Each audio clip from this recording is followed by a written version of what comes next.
Hell yeah. You made it to a bonus episode of the Stories in the Cemetery podcast. So, surprise! These episodes are launched completely random in between our bi-weekly episodes. The bonus episodes are welcoming special guests that are innovating the paranormal field either with a new invention, idea, or proven theory. Not just folks with paranormal evidence. Hell, we all have that already. If you enjoy this episode and want to learn more or connect with our guest, be sure to check the show notes for all of their info. To stay focused on the guest, these episodes will be ad-free. If you are a candidate for becoming a guest on the podcast, reach out to us at storiesinthecemetery@gmail.com with subject line podcast guest, and we'll reach out if you can pique our interest. Let's get into our interview with Nick and Josh.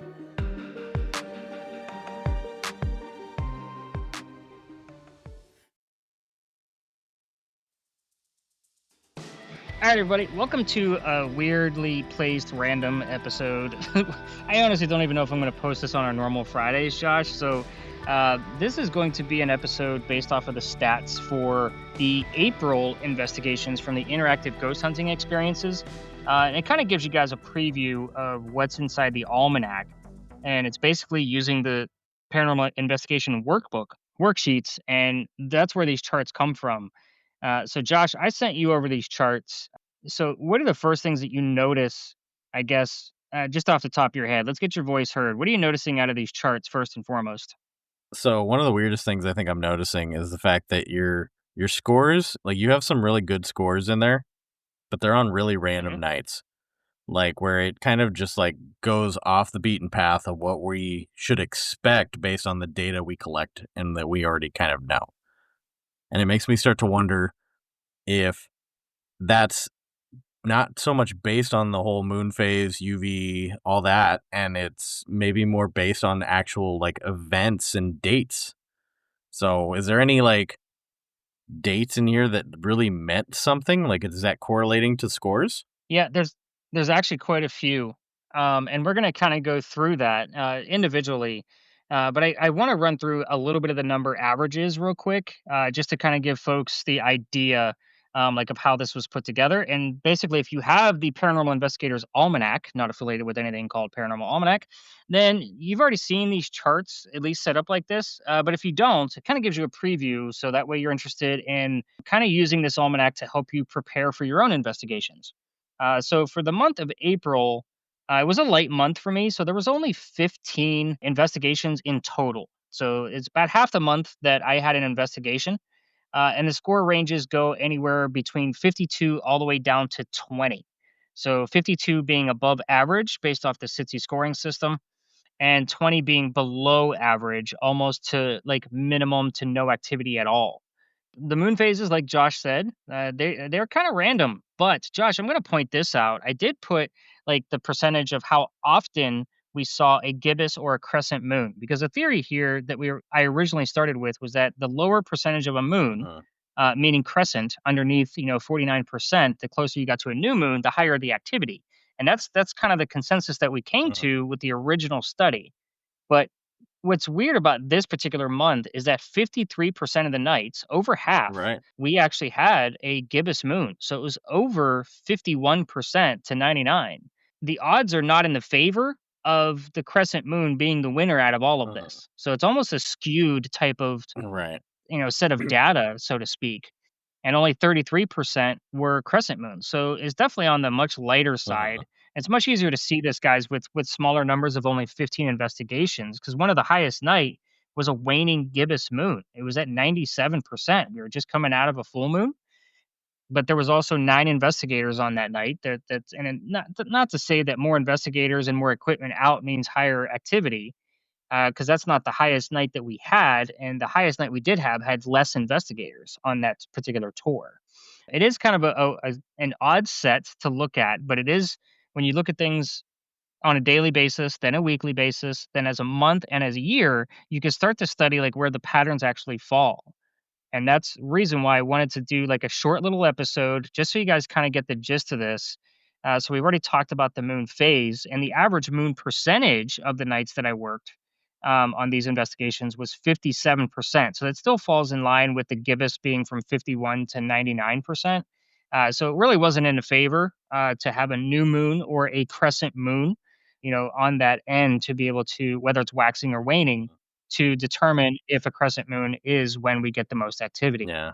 You also have there's a little bit of a skew here because you got like 8 investigations that are all gibbous. You have 5 that are crescent, 1 full moon, and 1 first quarter. Right. So it's like there's a little, you got more data in your gibbous, technically. Correct. And that's kind of the point I was trying to prove there, was that it's all in favor of gibbous to win anyway, Uh-huh. because there was more gibbous moons on the nights that I worked. So I did not put the perigee and apogee orbits of this in place. I probably should have, so my mistake on that. But that'll probably be something I definitely put in for next month if you guys continue to follow these. Like, where's the data falling of when the best nights to go investigating is? Average number of investigators that I had was 4.6. So basically, 4.5 people. If we really want to put it on the exact average. And the average score was 34 for the entire month, which does fall into an average night of activity if that was one single night, because it does fall from 30 to 45. As far as the dates go, Josh, I think like this is where your things are going to get a little bit more looking at this at a different Uh-huh. light. So then something else I've noticed, like as I'm looking at all of this, is number of investigators, I think, heavily influenced your investigations because there's nowhere in here where you have your two investigators in there where you had a great night. Like you just don't have good nights with 2 people. It seems like 6 to 9 So is your good spot. I would tell you, I mean, I consider anything above 30 a good night because that starts with the average. Um, but I have 2 nights in here.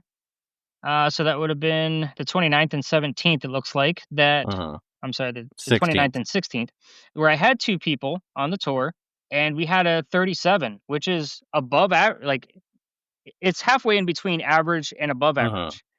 So that to me, that's a really good night. And that's why the scoring system works, is because you could find those averages and kind of see like where things fall. So where it's like, oh, this was a good average night versus like this is a barely hanging on average night. Instead of it being, very close and having more above average and this, that, and the other as far as the scoring system goes. But a 37 on 2 people, that's a pretty damn good night, because I've had nights on here where there was 4 people and it was a 25. Huh. So in retrospect, it doesn't necessarily mean more investigators, more people. It has to do with dates. It has to do with the type of people that showed up. Because if I had a heckler that night, or somebody that wasn't a little bit more open minded than the people they came with, that's going to hinder a little bit of the way the activity happens in real time. Right. So I've noticed that. But I guess as far as the dates go, let me kind of bring that up. So the highest score of the night or of the month was 52, Right. definitely above average. But I had high EMF at one of the sites that was greater than 85 milligauss, Huh. which didn't happen any other night. I mean, I had high EMF at another location, Right. or at another date, but it didn't raise it to a 52 score. So that's the first one.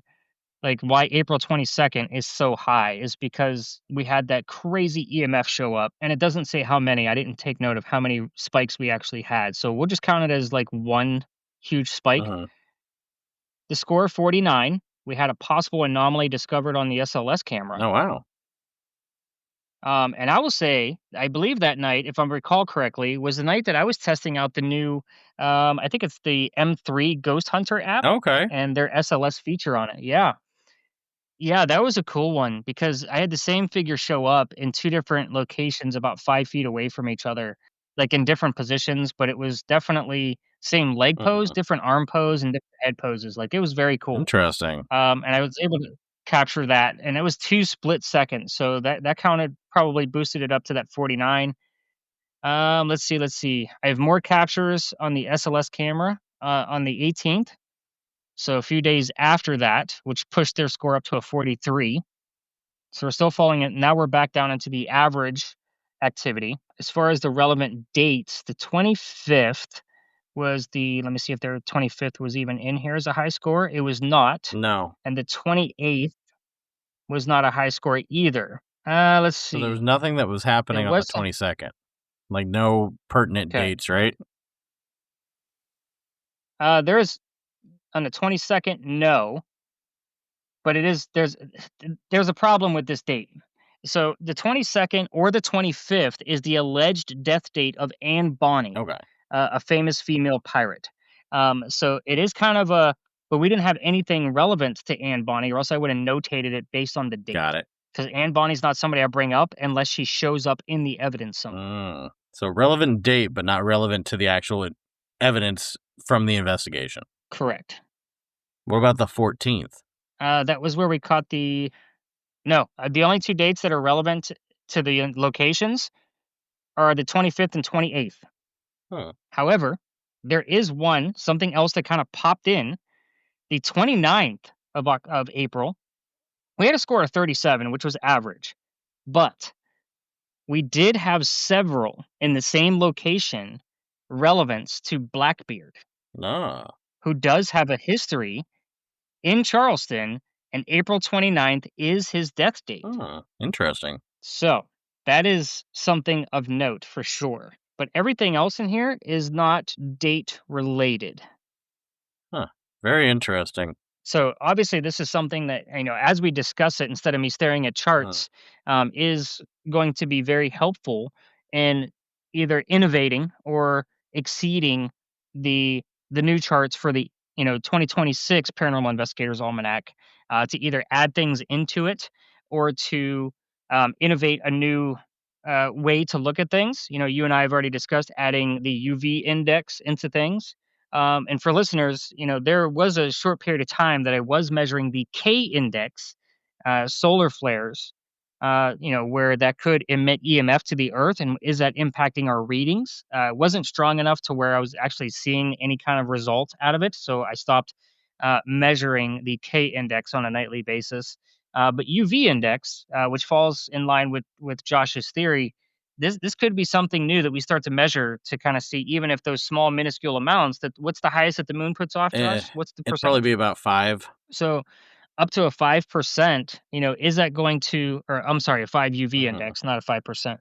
Is that going to affect the way we start to see the investigations either get a higher score or lower score? And where are we truly going with measuring all of these different parameters? We might stop measuring moon phase altogether and just measure where it is in the orbit around the Earth. It could be a totally different mindset as we progress through this. But I think still, the Paranormal Investigators Almanac is a great way to start to look at what are the dates that are relevant to my ghost that I'm looking to get into. What are the parameters of the moon? What are the weather conditions? Obviously we're going to start adding UV index into this.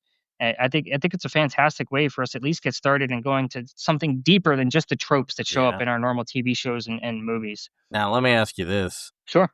Now this isn't going to be a favorable addition that I think people will enjoy. However, I do think Okay. it's pertinent.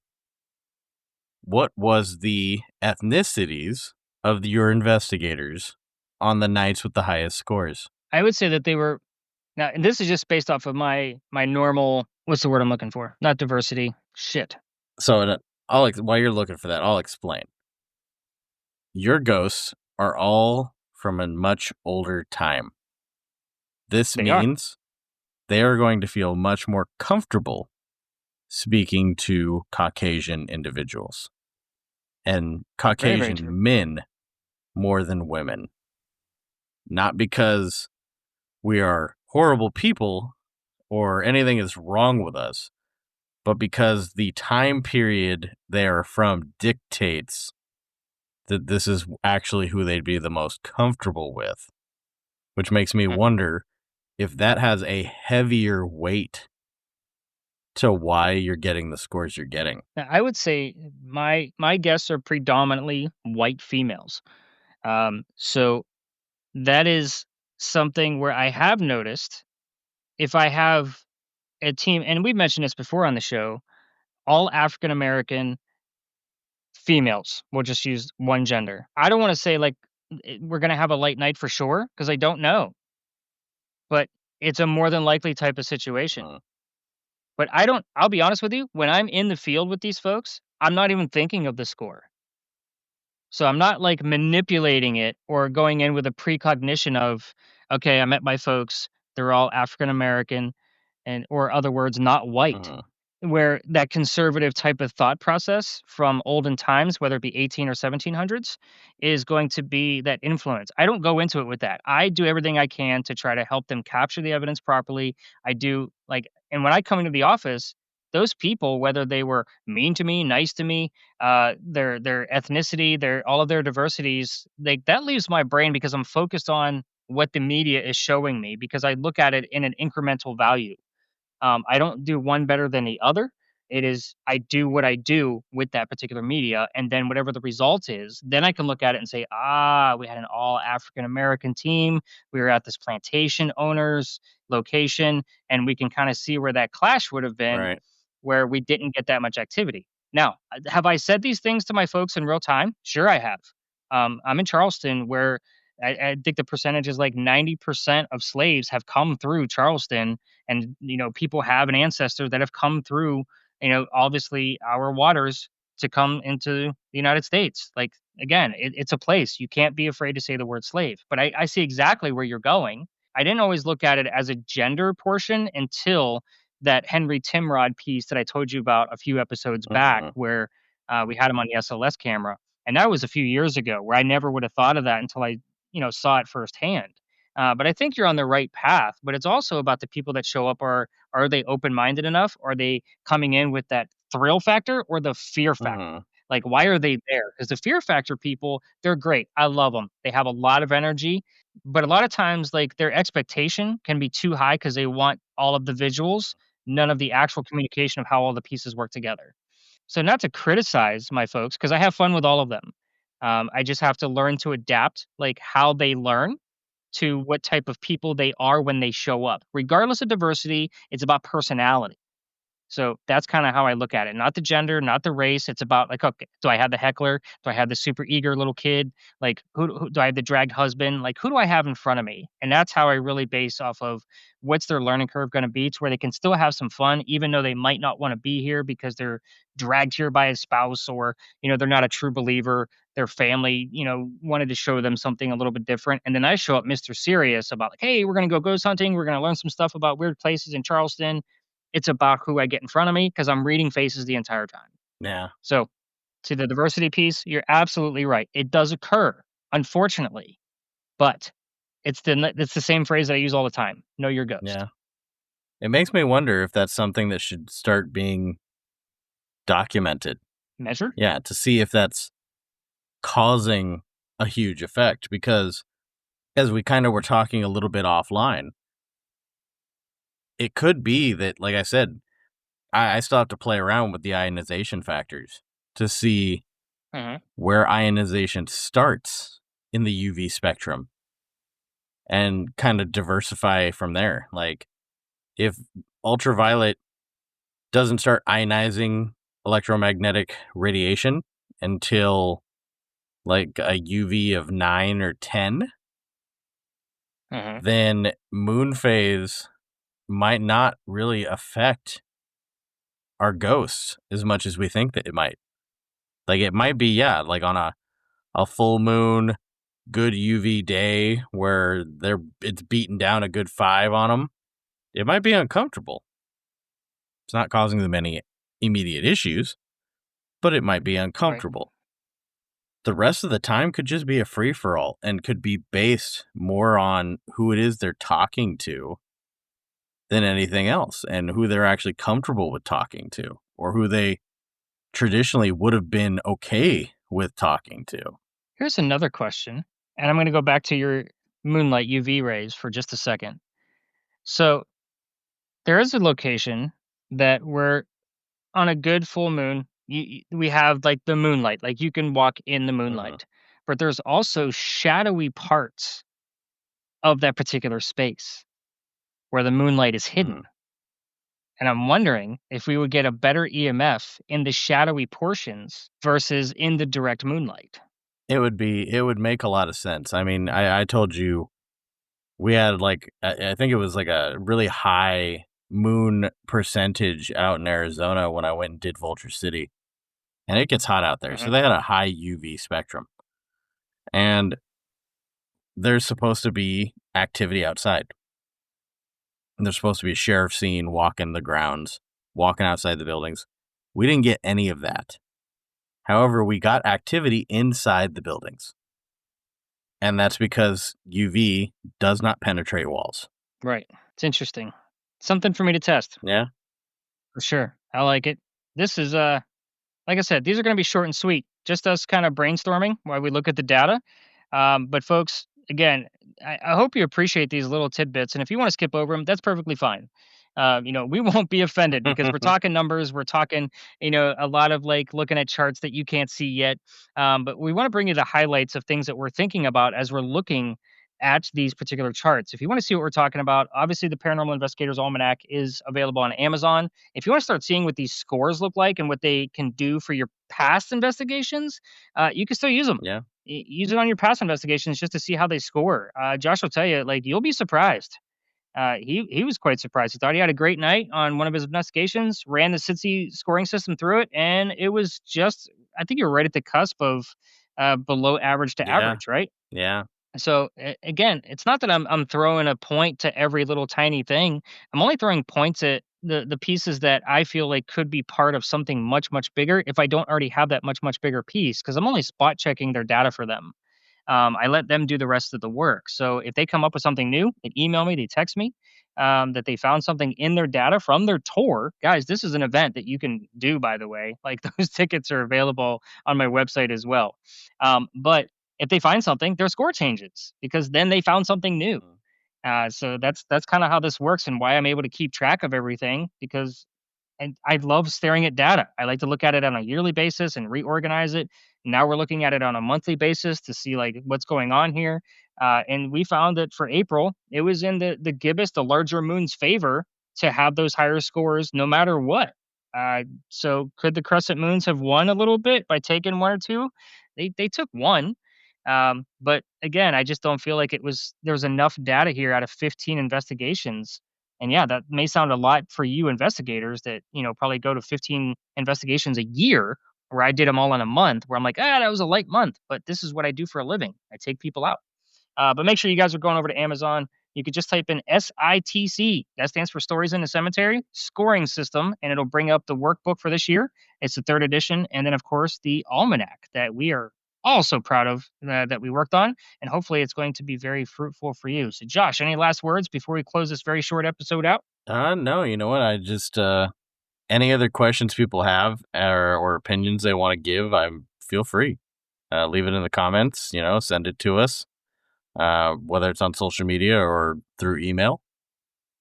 So I would love to hear like more people really start getting involved in this and starting to help us push the field. Yeah, I totally agree. And we're seeing a lot more interaction through the Stories in the Cemetery, social media. You and I kind of talked about that offline. Getting a lot of questions, a lot of comments. Obviously, I'm seeing the sales come through for the Almanac and the workbook, and I'm just waiting for those questions to pour in. As I'm starting to see, those sales come through. It's been out for a couple of months now, but yeah, we need more. So you guys got questions? We'll fill you in the best way we possibly can. I designed the system. So if I can't answer it, I will tell you I can't answer that. Let's figure it out. And maybe it's something we add into the scoring system. So, guys, thanks again for listening. I know it's only been 25 minutes, but we'll talk to you guys maybe soon. We're not sure exactly when this will launch, but thanks again for listening. Stay paranormally special, as Josh would say. Yes. He got me to say it now. Good night, folks. Are you planning your paranormal investigations? Or are you just taking a date when your whole team is available? Now you can plan your investigations based on the conditions of your environment. Introducing the Paranormal Investigators Almanac. It's just like a farmer's almanac, but for us, ghost hunters. Stories in the Cemetery has designed a system to score paranormal investigations, telling us how haunted an investigation is, and now you have that information available at your fingertips with the Paranormal Investigators Almanac. With 375 investigations listed, you'll have the moon phase and percentages, temperature, number of devices used, and so much more for you to look up the best time to go ghost hunting. Never before have you had so much data before you started investigating. Our SITC scoring system is available for you to use after your investigation in our annual Paranormal Investigation Workbook. Don't just go ghost hunting, go paranormal researching to expand your knowledge of your hauntings. Both of these tools are available on Amazon, so before you spend cash on yet another REM pod, pick up the tools you need to enhance your investigations before and after.